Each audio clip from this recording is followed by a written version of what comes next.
Hi, Miss Redigan here, and today we're going to be taking a look at the Ice Melt Challenge Lab and heat transfer. Okay, come on over. We have two blocks here, and this one is cool to the touch and it's made of a metal. This one's warm to the touch and it's made of a non-metal material. So we're going to be doing a comparison today. Here's what's happening. The reason that the metal is feeling cool is it's transferring energy from your body to the block very quickly. Okay? So metals are good conductors of heat. And in this case, they're taking heat away from you, making you feel cooler. Okay. So again, metals absorb energy quickly. Keep that in mind. So we're going to take a look. We do a little experiment. And you guys hopefully are doing this at home as well. So we'll start off. Our scale's on. And it's in grams. And we're going to weigh the initial ice cube. Is that 16.4? 16.4 is going to be our initial. And I'm going to choose one of these metals to wrap it in. Callie, you think the tin or the copper? What do you like? Quickly? Tin. Tin. Okay. Okay. I have it all wrapped up. And we're going to let it sit there for a given amount of time. Usually you time it for about 30 seconds. A minute is even better. We're going to be fairly approximate. Okay, while we're waiting on that one, and so that one's in the middle, we're going to do another. Yeah, let's get that off. And that one's going to start off at 19.7. So they're not starting exactly the same, but it is an ice cube, so you got to do what you do. And this one I'm going to wrap in the rabbit first. I think that's kind of fun. Okay. Now remember, I want you to think, it's all wrapped up, about which one is going to absorb the energy from the ice cube faster. Right? Which one does that? Right? We talked about how the metal feels cooler because it's taking away your energy.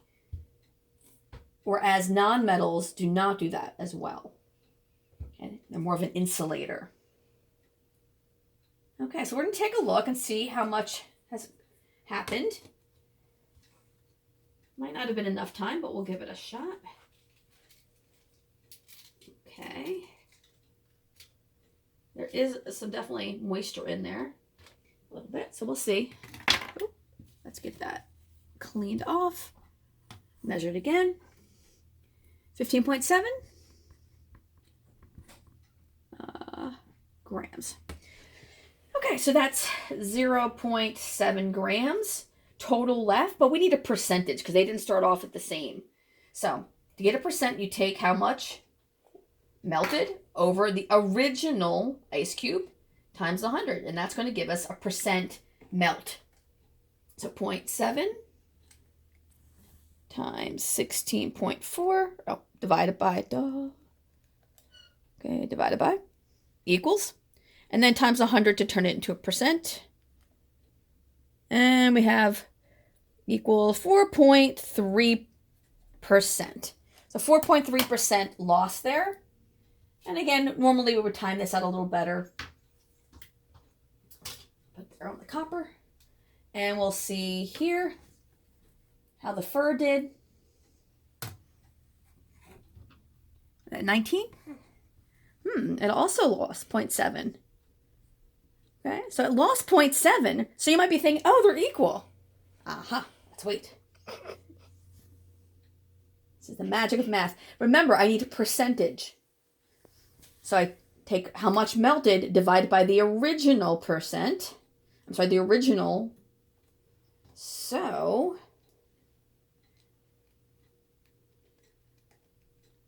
and 3.56%.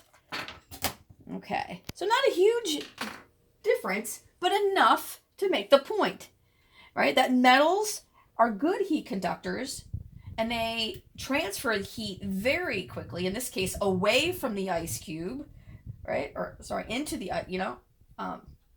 and in here, right, non-metals are good insulators. So metals win if you're trying to melt ice. If you want to keep ice nice and frosty, then you use insulators. And that's why our coolers are made of like styrofoam and plastic.